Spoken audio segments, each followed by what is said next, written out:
Cornell here from Piping Petals. Welcome to my online tutorial for a flamingo nesting grounds bouquet. Who doesn't like flamingos? Quirky, fascinating animals. They make the perfect centerpiece for a cupcake bouquet. In this tutorial, I'm going to demonstrate how to create a fondant flamingo with buttercream piped feathers resting on a buttercream nest. And then we're also going to show you 3 types of flowers to complement the nesting scene. That will be roses, magnolias, and Rosette swirls. The end result will be the flamingo scene presented in a 7 cupcake bouquet. In addition, I'll also discuss adjustments to your flamingo figure for different themes, colors and the types of flowers to consider when creating different scenes, and the flower and flamingo arrangement for bigger bouquets. We'll also show some examples of bigger flamingo bouquets I've already done. If you would like to know how to obtain the colors we use in some of the flowers, how to fill your piping bags, or how to assemble the bouquet structure, please refer to the relevant tutorials to learn more about that. Let's get started. Right, the rose, and for that we're using a single nozzle again. It's the Wilton 104, one of my most used nozzles in my collection. You definitely need this one in your collection since it's used for so many different flowers and leaves actually as well. It's an impressive flower. I often use the rose as the centerpiece in my cupcake bouquet. So a very handy one to know how to pipe. Wrap your bag around your forefinger, twist to have a nice pressure in your bag. You're going to hold your nozzle with the wide end against the cupcake and the narrow end facing upwards. And first off, we're just going to make a blob, which is going to help us build the bud of the rose. So just a bit of a blob right in the center of your cupcake. There we go. Now we're going to start with our petals for the bud, and we're going to start with 3 overlaying each other. So right against the cupcake with the wide end of your nozzle, going to squeeze, go over the blob and down.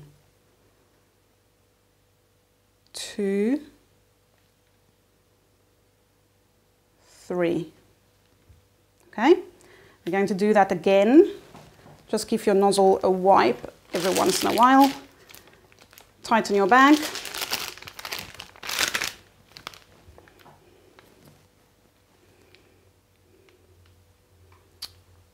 One,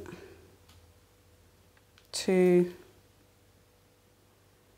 3. And you can already see the center of the flower starting in a very nice way. Don't worry about the outer edges looking really messy at this stage, because we are going to cover that with rose petals. Now, up until now, my nozzle was tilted a little bit inwards to create that look of the petals laying over each other and creating the center of your rose. We're now going to ever so slightly turn your nozzle more vertical so that we start opening the petals up. So more or less in the middle of a previous petal, so it looks like an inverted U shape, the petals that I pipe. In the middle of a previous one, we start going up, hold your nozzle vertical and down.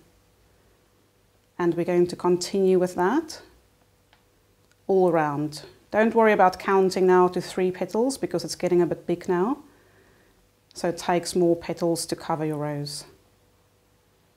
Now with every petal you pipe, you'll see your nozzle is pushing the previous petal inwards a little bit.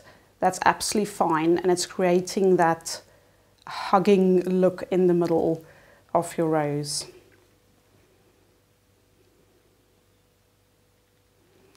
Right, let me just stop and show you there. That is a beautiful rosebud already.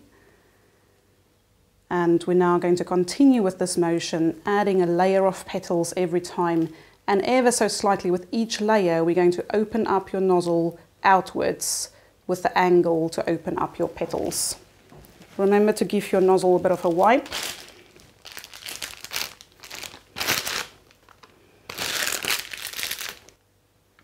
So with the next row of petals, I'm actually slightly increasing the height.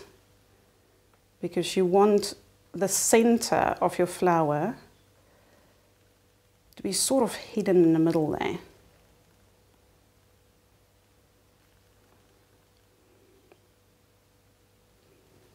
There we go. Next layer of petals. Give your nozzle a wipe.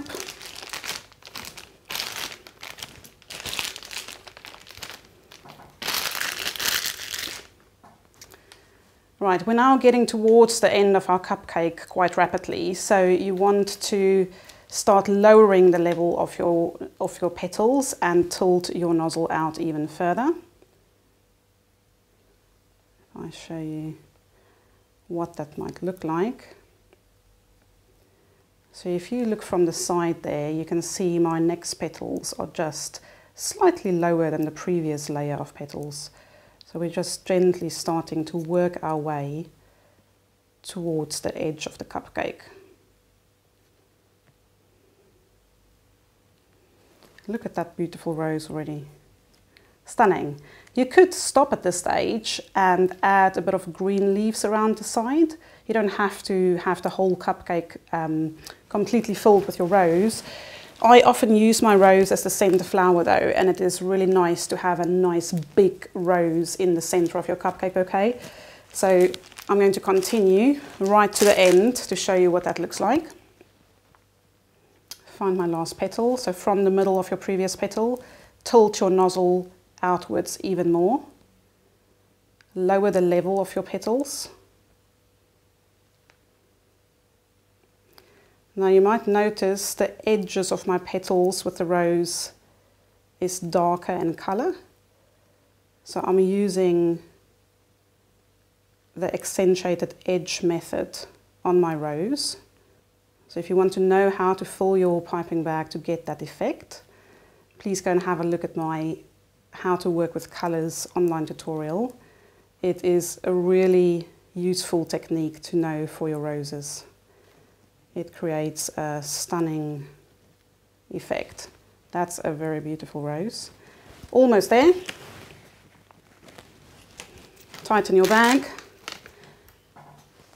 You'll find that naturally you tilt your hand more and more because we're now right at the edge of your cupcake. There's not a lot of space, so you sort of have to tilt your hand to get the wide end of the nozzle in there. And there's not much space to do the upwards motion of the inverted U shape that we've done for the petals anymore. So it is fairly flat at this stage. And you're just going around the sides, making sure you cover the surface of your cupcake. Another reason you want to cover the entire cupcake with either rose petals or leaves is that your buttercream protects your cake from drying out. So if there's any exposed cake left, you'll see I'm now literally just doing just a straight squiggle just to fill the space.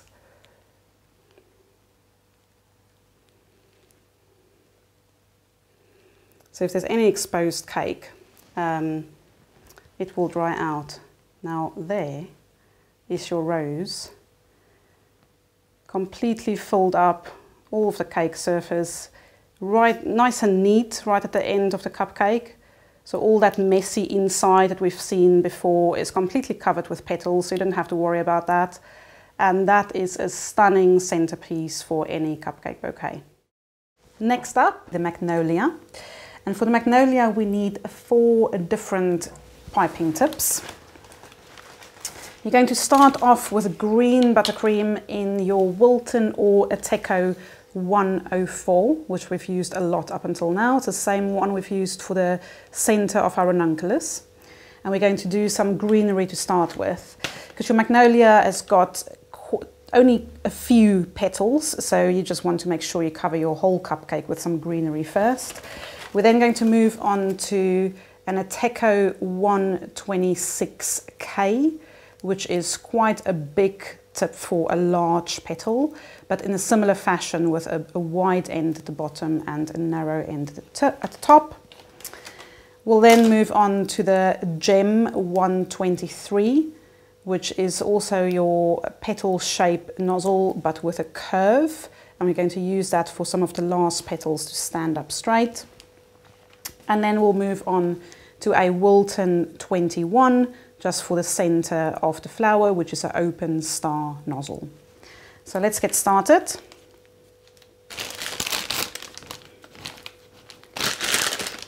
A Teco or Wilton 104, wide end of the nozzle against your cupcake, narrow end facing out, and we're going to go around making leaves. It doesn't have to look pretty. These are meant to be greenery underneath your flower, so it can be various different shapes if you wanted to. Just covering your cupcake in some greenery.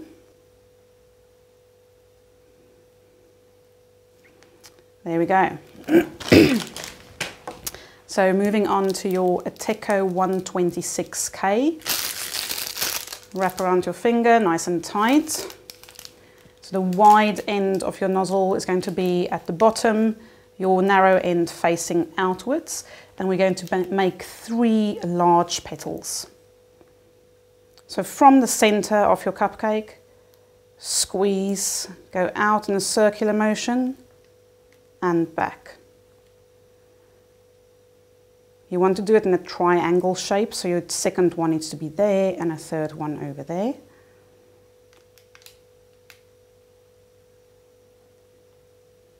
Two.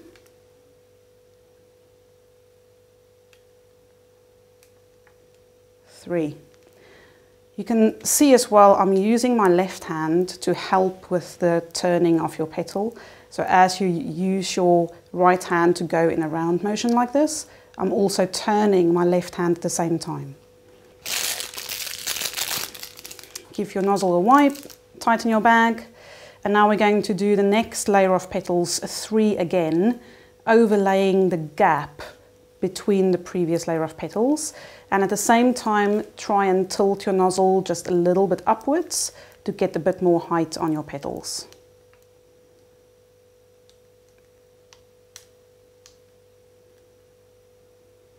That's 1.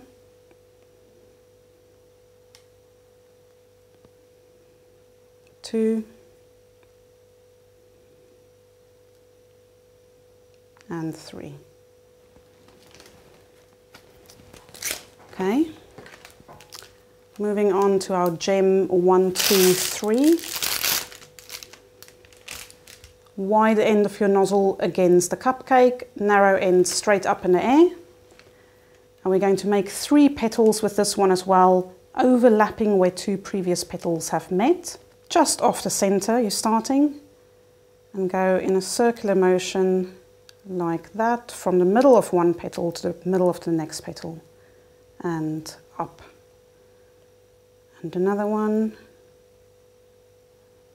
and up, and another one. There we go. And lastly, just to finish off, the Wilton 21, which we use a yellow colour for, and we're literally going to make a blob in the centre of the flower.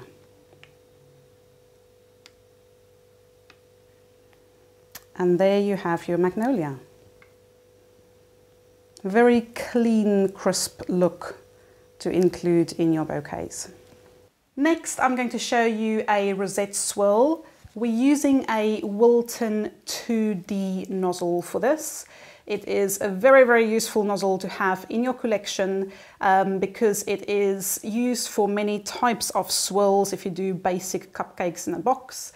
It is a closed star tip nozzle and it also used for hydrangeas, so very, very useful. Wrap it around your finger. I'm using a 2-tone color on this, a circular 2-tone method of filling your piping bag. Because we already have pinks with our roses and whites with our magnolias in our flamingo bouquet, green will go well to bring it all together because our flamingo is sitting on a green nest as well. So I've got green on the outside and white on the inside to create a 2-tone swirl. So you'll see I like to use my left hand to help with a swirl. If you want, you can put your cupcake just down on the table and swirl like that. I like to rotate with my left hand to create a swirl. We're going to start in the middle of the cupcake and go around in a spiral shape until you get to the outer edge and just gently pull inwards. So let's start in the middle and swirl. Go around and gently pull in. There's your rosette swirl. And we'll make 2 of these, 2 of each flowers for your 7 cupcake bouquet. So next up, the flamingo, the star of the show. We're going to show you now how to make a flamingo to sit on a cupcake. It is very useful to just have a cupcake case with you, or the actual cake. And as we form the flamingo, you just sense check yourself to make sure it's the right height and the right size for your cupcake. We're going to use 15 grams of Saracino modeling paste. Please don't try to do this one with normal fondant that you buy from a grocery store. It will never ever hold its neck up. You will have a flamingo lying down sleeping if you try it with fondant. So definitely modeling paste with a bit of strength and structure to it. 15 grams, and I'm using white modeling paste, and I've colored it a nice bright pink with the Pro Gel Rainbow Dust Claret color. So we're using a nice bright color to make a bright bouquet. You can obviously make any shade of pink like you want. My cornflower dust pouch, just dust your surface a little bit. Make sure your modeling paste is nice and warm and pliable. And we are simply starting to shape our flamingo by rolling it into a sausage. About 1/3 into your sausage, I'm going to just start rolling it ever so slightly thinner. And basically the short end is going to be the head and the long end is going to be the neck. So from where you've made it thinner, roll the rest of the neck equally thin.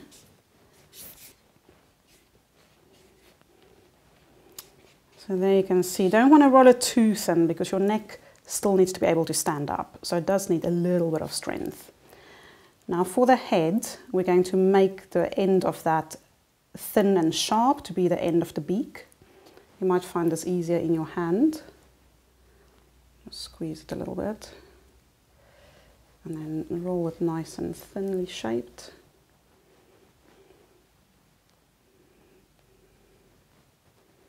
They've got quite a sharp end to their beaks. There we go.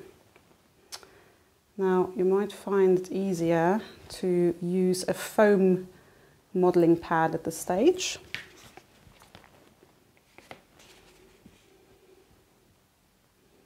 So you can see it taking shape already. Now I'm just going to shape this head a little bit. So if you use if you've got a little pack like this, it's really useful. Sugarcraft tools, you get it from grocery stores, and they've got a variety assortment of flower and modeling tools in it. So I'm using the flower and leaf shaper.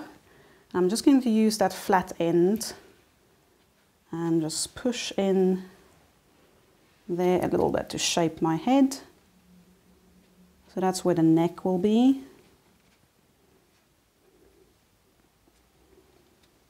And similarly, just where the beak is starting, just create a bit of a indentation there.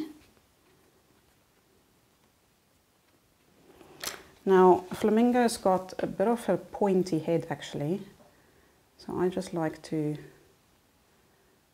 play around, push it a little bit like that, create a little bit of a bump over there. Depends how realistic you want it to be, really. And then their beaks are quite crooked, so it often looks like that.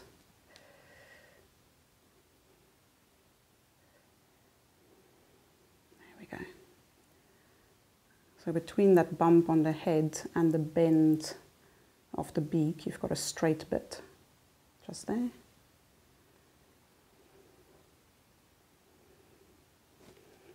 Okay.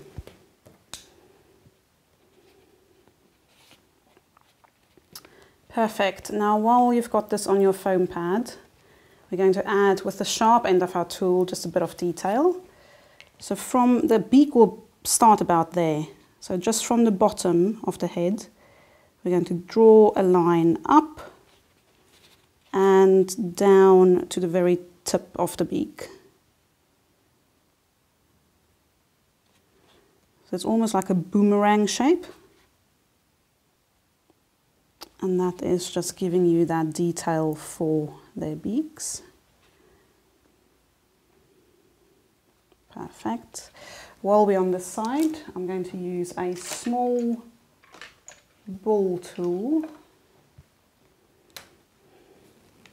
to just do a little hole for the eye, just like that, and pull towards the beak. There we go. Right, turn it over. We're going to do exactly the same thing on the other side of the head.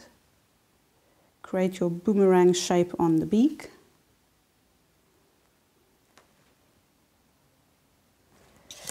And your ball tool for the eye.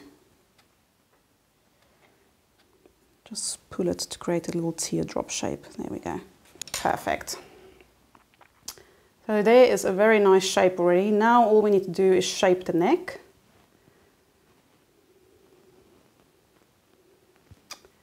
And then the bottom bit, just push and flatten out.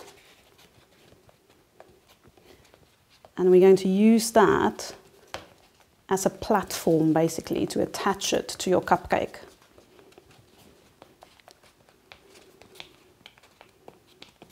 Perfect. So ideally you want to leave this now for a couple of days. I usually just use one of my little food paint bottles, pop it over like that, just to help it to maintain its shape and doesn't fall over. And you leave it like that for a couple of days to dry out. So ideally after a day or so you can then paint the beak. I'm going to show it straight onto wet fondant for you, because we now need to add a bit of detail. So what I like to use, there's two methods to do the beak. So you can either use a paintbrush to create a bit of white at the top and black at the bottom of the beak. Or if you don't have a white paintbrush like this, then you can just take a bit of white fondant or modeling paste, just wrap it around the top end of the beak. That will work just as well. So this is a click and twist brush and it's pearlescent white. Just want to shake this a little bit to get out.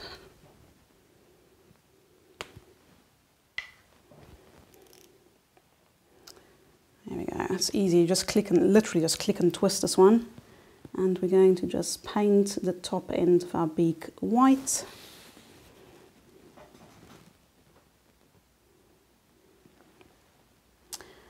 I'm using quite a shiny white here, which I think goes very nice with the bold pink colour we've got. But you can use a matte colour as well, especially if you use a baby pink flamingo. The matte white might go better. I'm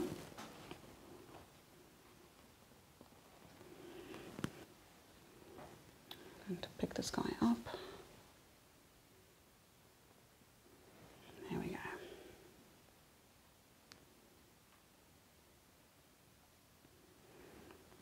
Okay, there's your white. And we're now going to add the black detail as well.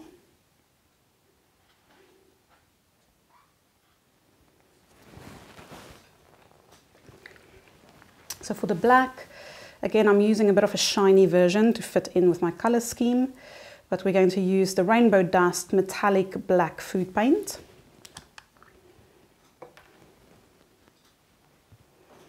I've given it a shake so I can actually use just a bit of paint that's in the lid there. And we're going to add a black beak.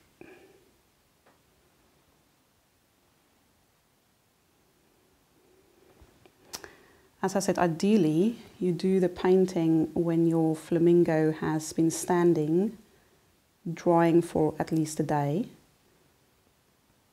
because that way it's not going to flop around like it does for me while you paint all the detail on.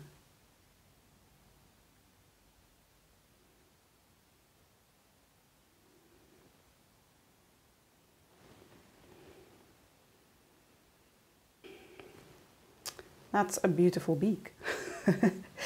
Now you can either just carry on with the paint for the eyes as well.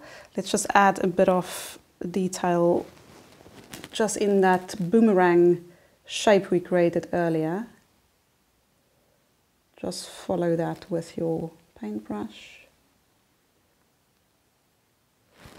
And on the other side.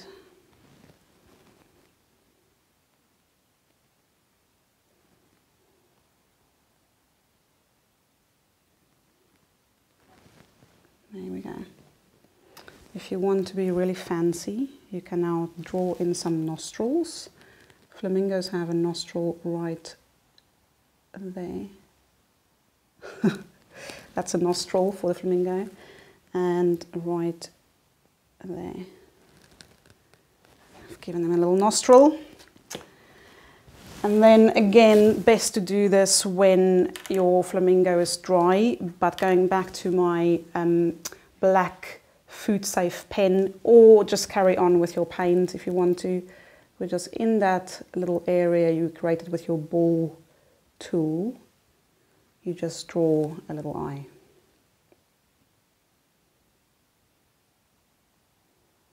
There we go. That's a beautiful flamingo. Now, just a little trick, if you want a lady flamingo, you draw some lashes.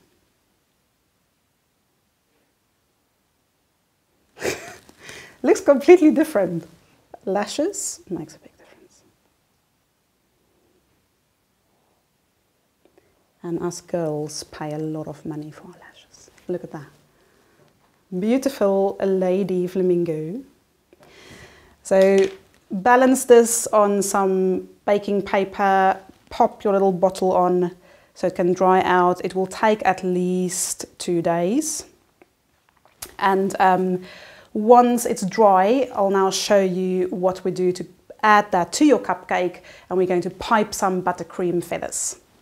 So to pipe our flamingo feathers, we're going to fill a bag with some special buttercream. So I'm using the Wilton 352, which is the small version of the little leaf tip. And we want to fill it with a multicolored effect because flamingos have got everything but a solid color feather. So flamingos, again, I find it really useful to go and look at some pictures, go to the zoo, go and look at some flamingos. But their feathers actually have, on the outside of the feather, they've got darker shades. So you can almost see where a feather ends because of the darker shades. And in the middle, it's lighter. So what we're going to do, pop your bag over your hand. We've got the tip in there. Now we want to put 2 gel color stripes down opposite ends of your bag. And it needs to be aligned with the inside groove of your nozzle, because that is the side of your feather.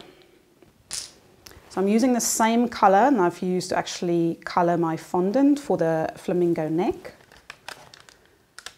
I'm going to drop one there and another drop on the opposite side.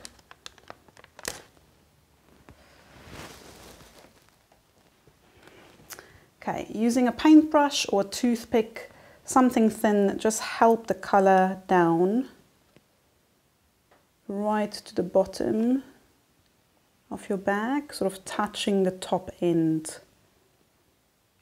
of your nozzle, like that. And directly opposite, we're doing exactly the same.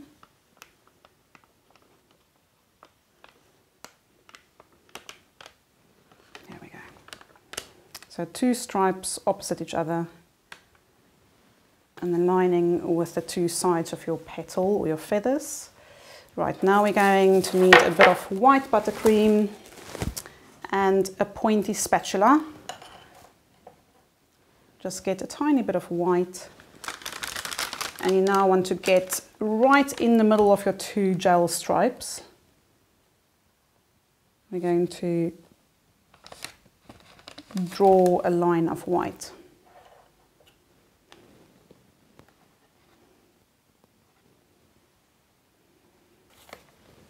Wonderful.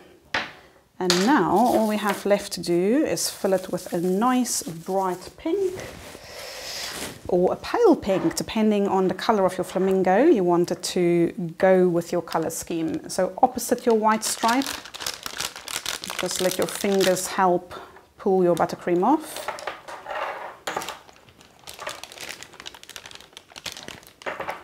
There we go. I think we've got enough there for our feathers.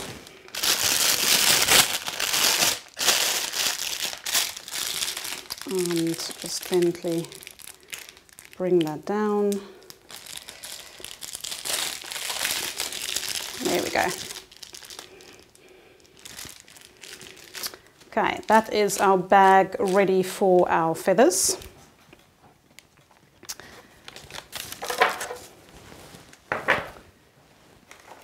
You will also need a Wilton 70, which is another type of leaf nozzle. Got a little hooked end like that, and that is what we're going to pipe the nest with. Right, so this is the exciting bit. Get your cupcake ready. Wilton 70, round your finger, pull tight, and just on the outsides there, we're going to pipe some leaves, which is going to look like a little nest. It also, the other purpose of this is to give your fondant flamingo something to stick to. Otherwise you can't just place your fondant flamingo straight onto cake because there's nothing to hold it, there's nothing to stick. So this is going to be the glue. Let's just fill the gap over there. There we go. That's a nice little nest. And now, after a couple of days, we've got a beautiful set flamingo neck and head. We're going to place that on top of our cupcake, just like that. Push down. So that's now going to stick very nicely onto the nest. And going back to our Wilton 352, we'll now pipe some feathers. So we'll start with tail feathers. So right at the back there, squeeze pointy bit upwards and just pull. That's your tail feather. And we go around, working our way to the front. As you pipe towards the front, pull backwards because a flamingo's feathers will lay towards the back. Like that. You can see how beautiful the colors now look with the white coming through in the middle of the feather and the darker shades around the side, which creates very nice definition.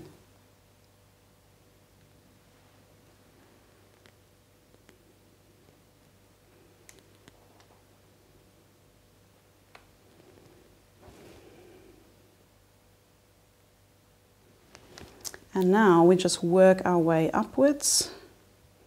We're going to create a little dome of feathers on the back.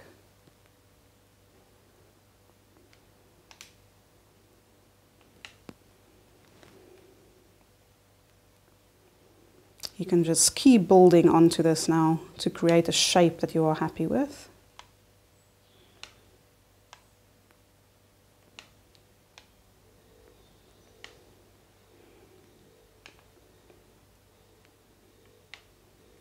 Let's get another one in there.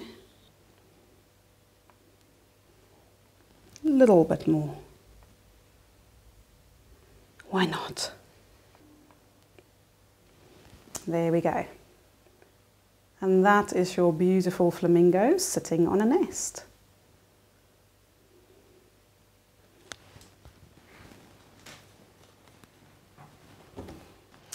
Okay, we're now going to add our beautiful flamingo girl to our 7 cupcake bouquet.